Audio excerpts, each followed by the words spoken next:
The Nile, the world's longest river. A 7,000-kilometer lifeline for almost 400 million people. Flowing north, the Nile runs through 10 countries, from the highlands in the heart of Africa to the shores of the Mediterranean Sea. A source of sustenance, but also one of tension, even potential conflict. These tensions between countries along the River Nile have their roots in the 19th century. Colonial decisions of the past are a point of bitter dispute today. And new political realities on the ground are increasing the sense of uncertainty over who owns the River Nile.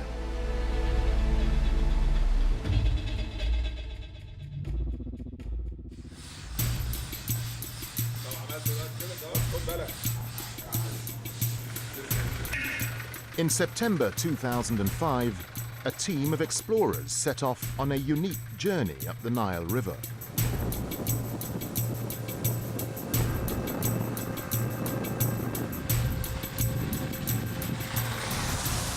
We're floating in the Mediterranean Sea at the mouth of the Nile. We're about to begin the longest river journey in the world. Led by New Zealand adventurer Cam Macleay, the team aimed at being the first expedition to travel up the Nile to its furthest source. The first stage of the trek through Egypt and northern Sudan proved a breeze. But then the explorers encountered the Sud, the world's largest swamp.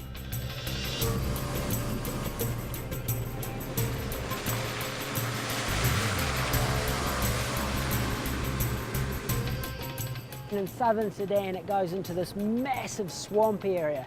It's 1,000 kilometres long and 300 kilometres wide. There's no hills, there's no trees, there's just bird life and water. It's absolutely incredible. The Sud means obstacle in Arabic, and it has proved just that. A labyrinth of waterways that has hindered past expeditions up the Nile.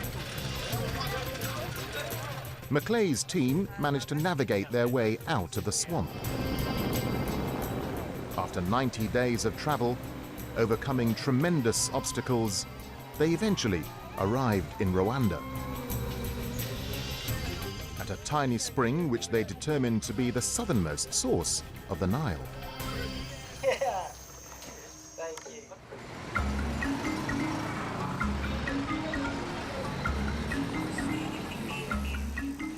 Today, Macleay is settled in Uganda, where he runs a whitewater rafting business in the city of Jinja, here on the Nile.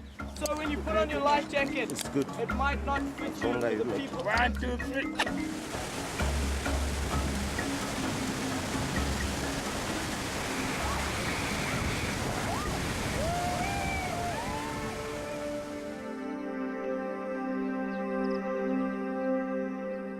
Just a few kilometers away from Macleay's business stands this obelisk, a monument to a past Nile adventurer, John Hanning Speke.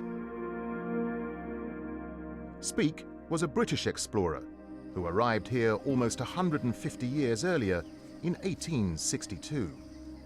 He came in search of the answer to an age-old question: where is the source of the Nile?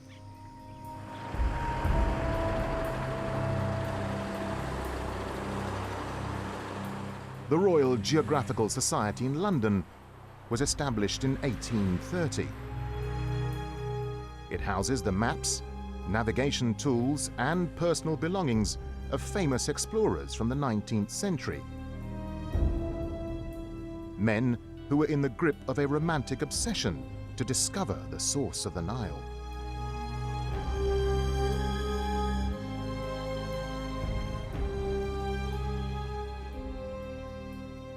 For Europeans, the exploration of the Nile is probably the biggest goal that drives their enterprise in the 19th century, because it's seen as the largest and the most important river, and also because there is this long heritage or history associated with it. Rather than trying to cross the Sud area in southern Sudan, explorers in the mid-1800s chose another passage via the island of Zanzibar. During the 19th century, Zanzibar was an Arab kingdom, controlling the trade route from India into Africa's interior. These Arab traders facilitate European exploration. It's the Arabs, the Arab traders, for example, who begin first to report that there are Great Lakes or a Great Lake in the interior of East Africa.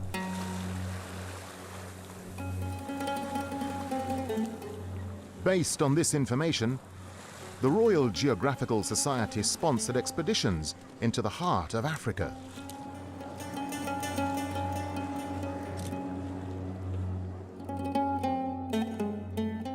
In 1857, using Zanzibar as a starting point, John Hanning Speke crossed to East Africa and ventured into the hinterland, where he found a huge lake he believed to be the source of the Nile.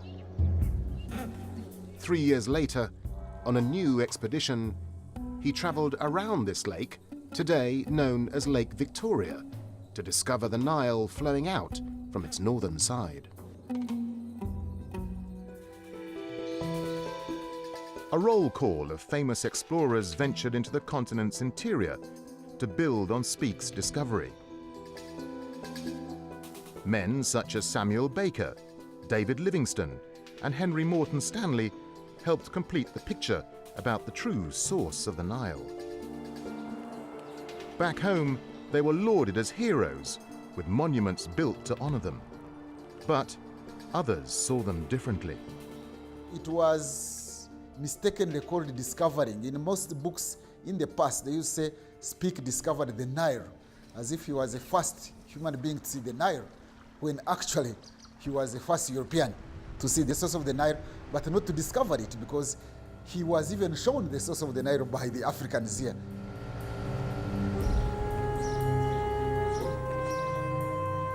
The Royal Geographical Society helped push the boundaries of exploration and empire. But this age of exploration is seen by many as the precursor of colonization.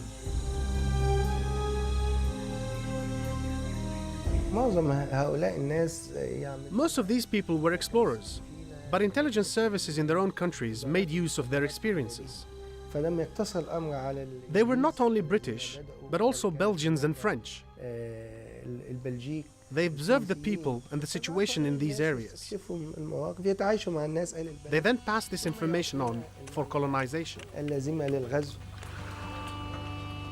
Armed with greater information, the age of exploration began the scramble for Africa. The continent was up for grabs. To divide the spoils, European nations convened at the Berlin Conference in 1884, where they sliced up the African continent into spheres of influence.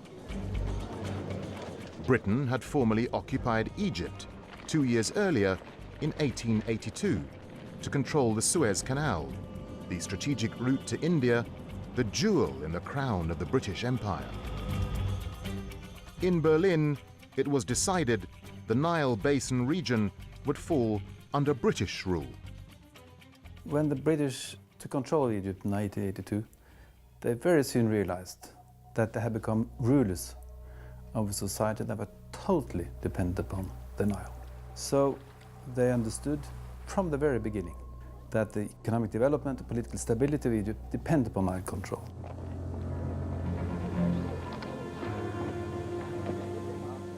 To assert control upstream, the British established what it called the East Africa Protectorate in 1895, comprising what is today Kenya and Uganda. Their next step was Sudan, a territory ruled by Egypt since 1820. With their domination in Egypt, The British persuaded the Egyptians to sign an agreement in January 1899 allowing for joint rule over Sudan.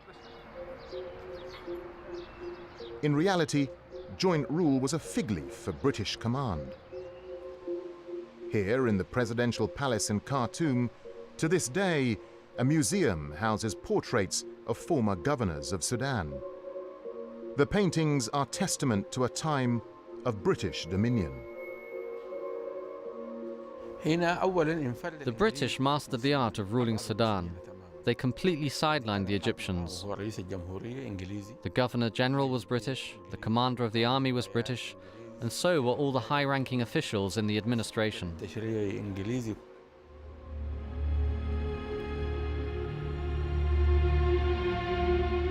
Controlling the Great Lakes region, source of the White Nile, the British next turned their attention to ensuring hegemony over the Blue Nile, the river's other source originating in the Ethiopian highlands.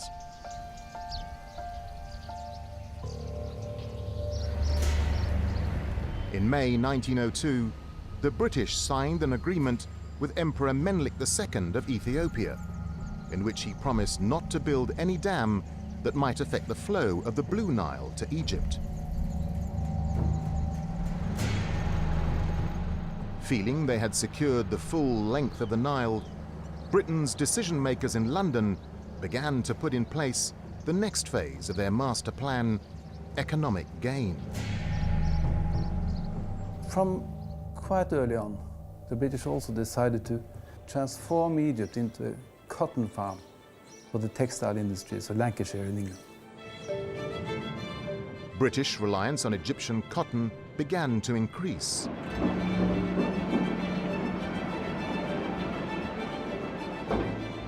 To boost the harvest, the British set out to revolutionize Egypt's irrigation system, a system dating back thousands of years. They gave priority to the water control issue, to the Nile control issue. They brought engineers, water planners from India, from the colonial service in India, to Egypt. Experienced guys. Gave them a lot of funds, a lot of political freedom, so that they really could take the Nile in hand. The British came up with the idea for a dam in southern Egypt to hold back the Nile flood and use its waters for irrigation. Construction on the Aswan Low Dam began in 1899. It was officially opened 3 years later. At the time, it was the largest stone dam of its kind ever built.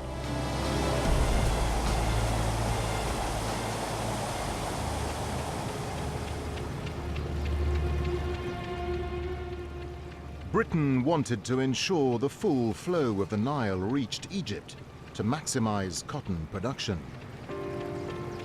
No one else upstream was allowed to siphon off any of the river.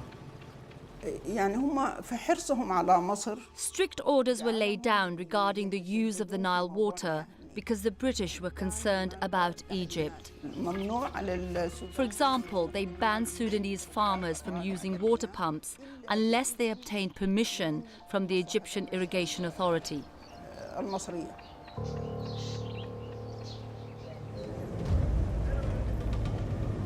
Britain discriminated in favor of Egypt's claim over the Nile. The British expected the Egyptians to be thankful, but they were to have a rude awakening.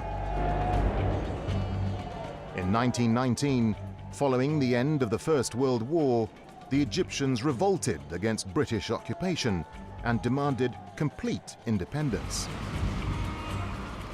They were led by a fiery nationalist called Saad Zaghloul. With such sentiment on the rise, the British looked for a way to cower the Egyptians into submission. The River Nile, Egypt's lifeline, was an effective political weapon, and the British had in mind a perfect place to use this weapon. The Jazeera region in Sudan, between the Blue Nile and the White Nile, was an area with the potential to become the largest cotton-growing region in the world. They had two plans, two motives, or two main strategic ideas behind the Jazeera scheme. Or one, to increase the cotton production in Sudan for the benefit of the British textile industry. Secondly, that, hey, listen, you, Egypt, is not really in control of the Nile. It's running through Sudan. And who has the power in Sudan? The British has the power in Sudan. British attempts to intimidate the Egyptians only further inflamed nationalist sentiment. A crisis point was reached when, in November 1924, Sir Lee Stack, Commander-in-Chief of the Egyptian Army and Governor of Sudan, was assassinated while driving through the streets of Cairo. The assassins were arrested and sentenced to death. But the murder of the British official was a turning point.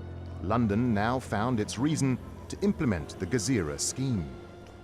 What they did was that, okay, you killed the Governor General, then we will take more votes from the Nile as a punishment.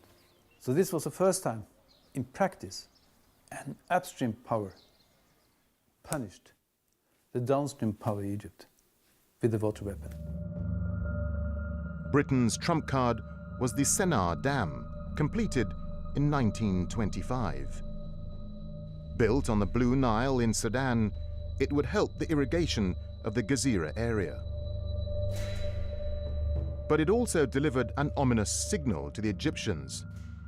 For the first time in their history, a dam built outside of Egypt would affect the flow of the Nile into their country. Nationalists, however, continued to mobilize popular support against the British occupation. Cooler heads in London began to realize that relations with Egypt were deteriorating fast, something which could threaten British control over the Suez Canal. As before, the River Nile became a useful political tool, this time for compromise rather than coercion. In May 1929, notes were exchanged between the British High Commissioner in Egypt, George Lloyd, and the Egyptian Prime Minister, Mohammed Mahmoud Pasha. This diplomacy led to a landmark agreement in which Britain awarded Egypt exclusive control over the full course of the Nile waters. From Egypt's point of view, the 1929 agreement was, of course, a victory, because here the British said that, well, the Nile is an Egyptian river more or less, and Egypt has a veto right to stop projects upstream if they don't want it. By signing the 1929 agreement, the British sought to co-opt the Egyptians. No such consideration was given to the indigenous peoples upstream who were not consulted, even though the river originated in their lands. By the early 1930s, Britain was becoming increasingly concerned with a growing menace closer to home.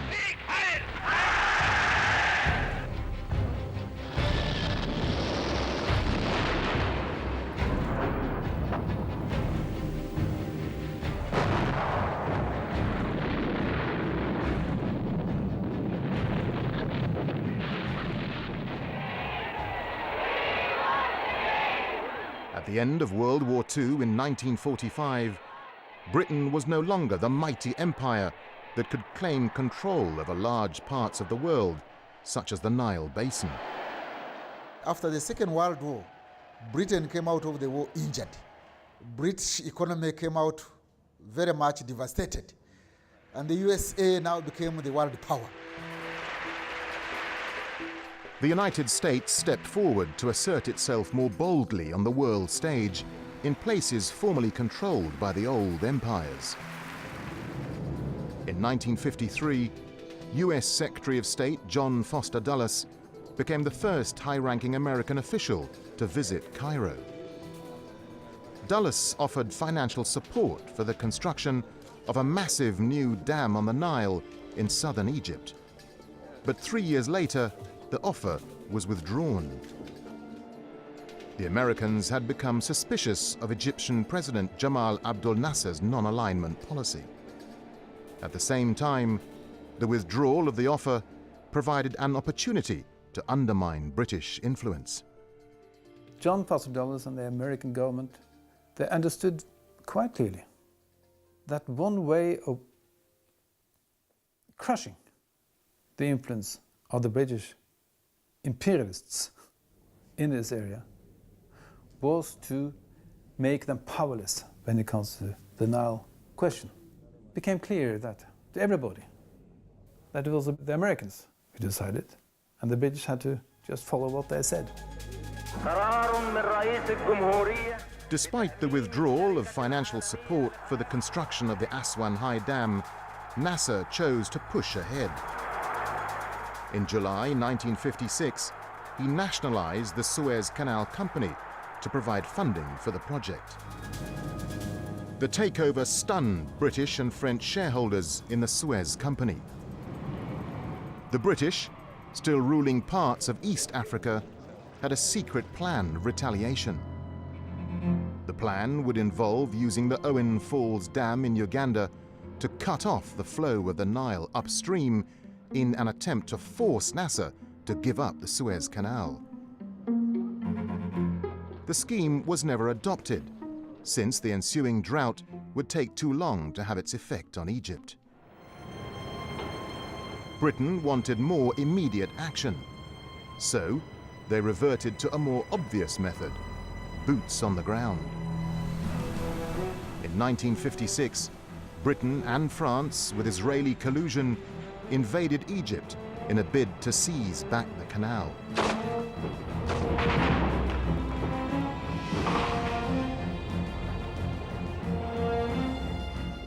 The Americans publicly distanced themselves from the aggression.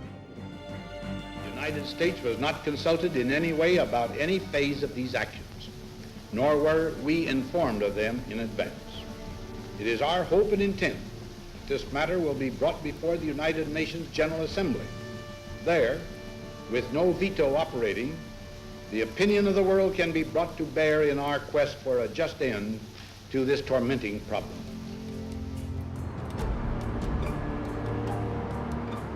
The United Nations declared a ceasefire. The Suez Crisis ended with a humiliating withdrawal of the invasion forces from Egypt. It was to prove a seminal moment in modern history.